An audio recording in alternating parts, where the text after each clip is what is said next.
ಪ್ರಿಯ ಸ್ನೇಹಿತರೆ, ಬೆಳಕಾಗುವ ಚೇತನದ ಮತ್ತೊಂದು ವಿಡಿಯೋಗೆ ಸ್ವಾಗತ. ಈ ವಿಡಿಯೋದಲ್ಲಿ ಸಾರ್ಥಕ ಬದುಕಿನ ಸಾರಾಂಶ ನಿಮ್ಮೆಲ್ಲರಿಗೂ ಪ್ರಸ್ತುತಪಡಿಸಲು ನನಗೆ ಸಂತಸವಾಗಿದೆ. ಕಾರಣ, ಮೊದಲನೇ ಭಾಗದಲ್ಲಿ ಸಾರ್ಥಕ ಬದುಕಿನ ಬಗ್ಗೆ ಇರುವ ತಪ್ಪು ಅಭಿಪ್ರಾಯಗಳ ಬಗ್ಗೆ ವಿವರಿಸಿದ್ದೆನು. ಈ ವಿಡಿಯೋದಲ್ಲಿ ಸಾರ್ಥಕ ಬದುಕು ನಿಜ ರೂಪದಲ್ಲಿ ಸಾಕಾರವಾಗಲು ಪಾಲಿಸಬೇಕಾದ ಮಹತ್ವಪೂರ್ಣ ಅಂಶಗಳ ಮೇಲೆ ಬೆಳಕು ಚೆಲ್ಲಲು ಬಯಸುತ್ತೇನೆ. ನೀವು ಈ ಅಂಶಗಳನ್ನು ಅಳವಡಿಸಿಕೊಂಡು ಬದುಕು ವ್ಯರ್ಥವಾಗಲು ಬಿಡದೆ ಸಾರ್ಥಕ ಬದುಕುವತ್ತ ಹೆಜ್ಜೆ ಇಡುತ್ತೀರಿ ಎಂದು ನಾನು ನಂಬುತ್ತೇನೆ. ತಪ್ಪದೇ ಈ ವಿಡಿಯೋ ಕೊನೆಯವರೆಗೂ ನೋಡಿ. ಮಹತ್ವದ ಅಂಶಗಳನ್ನು ನಿಮ್ಮ ಬದುಕಿನಲ್ಲಿ ಅಳವಡಿಸಿಕೊಂಡು ನೀವು ಒಬ್ಬ ಪರಿಪೂರ್ಣ ವ್ಯಕ್ತಿಯಾಗಿ ಯಶಸ್ವಿ ಸಾಧಕರಾಗಿ ಎಂದು ಆಶಿಸುತ್ತೇನೆ. ನನ್ನ ಹಣ, ನನ್ನ ಆಸ್ತಿ, ನನ್ನ ಪದವಿ, ನನ್ನ ಹೆಸರು ಎನ್ನುತ್ತಾ ಹಣ, ಆಸ್ತಿ, ಪದವಿ, ಹೆಸರು, ಕೀರ್ತಿಗಳಿಗಾಗಿ ಜೀವನವನ್ನು ಸಂಪೂರ್ಣವಾಗಿ ಬಲಿ ಕೊಡುತ್ತಾರೆ ಬಹುತೇಕ ಜನರು. ಆದರೆ ಕಡೆಗೆ ಯಾವುದೂ ತಮ್ಮದಾಗದೆ, ತಮ್ಮ ಹಿಂದೆ ಬರದೆ ವ್ಯರ್ಥವಾಗಿ ಹೋಗುತ್ತದೆ. ಅಮೂಲ್ಯವಾದ ಮಾನವ ಜನ್ಮ ಸಾರ್ಥಕವಾಗಬೇಕಾದರೆ ಅಶಾಶ್ವತವಾದವುಗಳಿಗೆ ಜೀವಿತ ಕಾಲ ಬಲಿ ಕೊಡದೆ ಶಾಶ್ವತವಾದವುಗಳನ್ನು ತನ್ನದಾಗಿಸಿಕೊಳ್ಳಲು ಶ್ರಮಿಸಬೇಕು.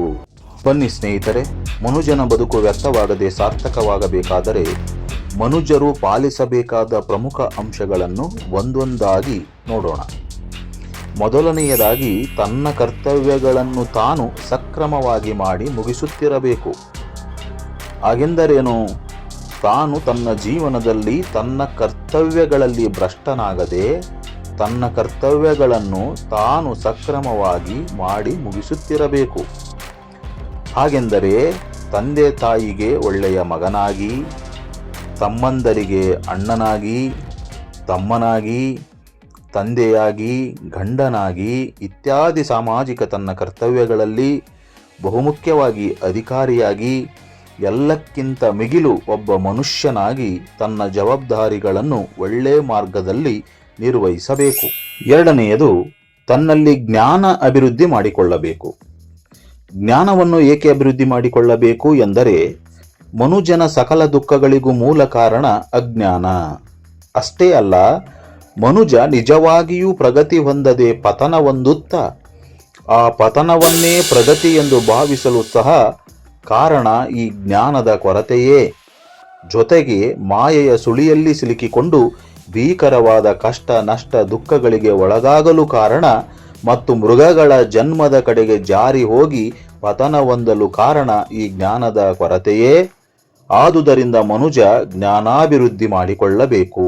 ಏಕೆಂದರೆ ಜ್ಞಾನಾಭಿವೃದ್ಧಿಯಿಂದ ಬಹುತೇಕ ಸಮಸ್ಯೆಗಳು ಪರಿಹಾರವಾಗುತ್ತವೆ. ಹಾಗಾಗಿ ಜ್ಞಾನವನ್ನು ಆರ್ಜಿಸುವುದು ಬದುಕು ಸಾರ್ಥಕವಾಗಲು ಒಂದು ಪ್ರಧಾನವಾದ ಮಾರ್ಗ. ಮೂರನೆಯದಾಗಿ, ಪುಣ್ಯ ಕಾರ್ಯಗಳನ್ನು ಮಾಡುತ್ತಿರಬೇಕು. ನೋಡಿ, ಪುಣ್ಯ ಕಾರ್ಯಗಳನ್ನು ಮಾಡುವುದರಿಂದ ಬದುಕು ಸಾರ್ಥಕವಾಗುತ್ತದೆ. ಅದು ಹೇಗೆಂದರೆ, ದೇವರು ನಮ್ಮ ಪ್ರಗತಿಯನ್ನು ನಾವು ಇತರರ ಮಾಡುವ ಒಳಿತಿನಲ್ಲಿ ಇಟ್ಟಿದ್ದಾನೆ. ಇದು ದೈವ ರಹಸ್ಯವೇ ಸರಿ. ಇತರರ ಒಳಿತಿಗಾಗಿ ನಾವು ಎಷ್ಟು ಹೆಚ್ಚು ಶ್ರಮಿಸಿದರೆ ಅದಕ್ಕಿಂತಲೂ 100 ಪಟ್ಟು ಹೆಚ್ಚು ಒಳ್ಳೆಯದು ನಮಗಾಗುತ್ತದೆ. ಪುಣ್ಯ ಕಾರ್ಯಗಳನ್ನು ಮಾಡುವುದರಿಂದ ಪುಣ್ಯದ ಫಲ ನಮ್ಮನ್ನು ಜನ್ಮ ಜನ್ಮಗಳಿಗೂ ಕಾಪಾಡುತ್ತಾ ಬರುತ್ತದೆ. ನಾವು ಸುಖವಾಗಿ ಇರುವುದರಿಂದ ನಮ್ಮ ಬದುಕು ಸಾರ್ಥಕವಾಗುವುದಿಲ್ಲ.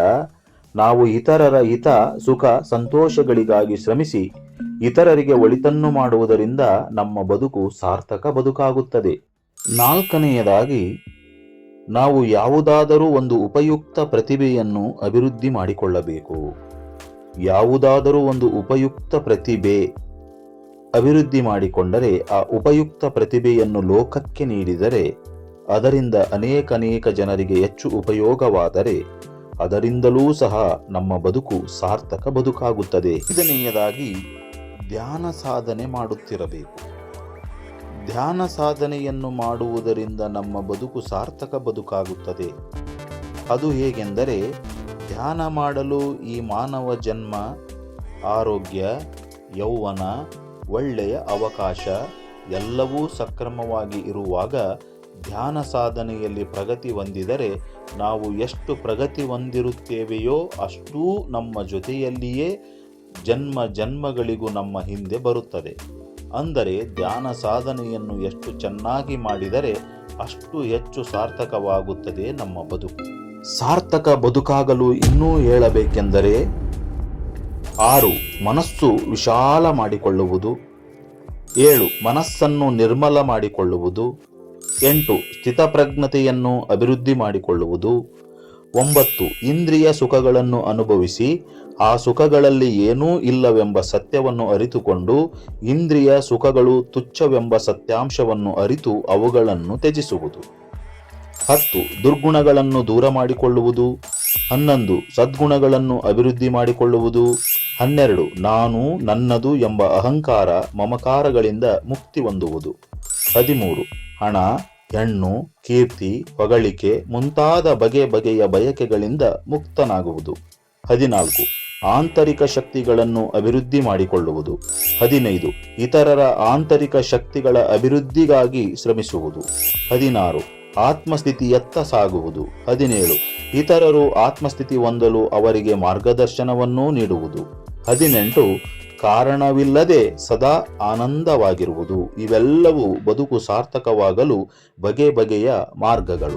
ಸ್ನೇಹಿತರೆ, ಮೊದಲನೆಯ ವಿಡಿಯೋದಲ್ಲಿ ಸಾರ್ಥಕ ಬದುಕಿನ ಬಗೆಗೆ ಇರುವ ತಪ್ಪು ಅಭಿಪ್ರಾಯಗಳ ಬಗ್ಗೆ ತಿಳಿದುಕೊಂಡು ಎರಡನೆಯ ವಿಡಿಯೋದಲ್ಲಿ ಸಾರ್ಥಕ ಬದುಕಿನ ನಿಜವಾದ ಅರ್ಥವನ್ನು ಕಲ್ಪಿಸುವ ಸಾರಾಂಶಗಳನ್ನು, ಅಂದರೆ ಸಾರ್ಥಕ ಬದುಕಿನ ಸಾರಾಂಶದ 18 ಅಂಶಗಳನ್ನು ಕೇಳಿದ್ದೀರಿ. ಎಲ್ಲರೂ ಈ ಅಂಶಗಳನ್ನು ಅಳವಡಿಸಿಕೊಂಡು ಯಶಸ್ವಿ ವ್ಯಕ್ತಿಗಳಾಗಲಿ ಎಂಬುದು ನಮ್ಮ ಮನದಾಸೆ.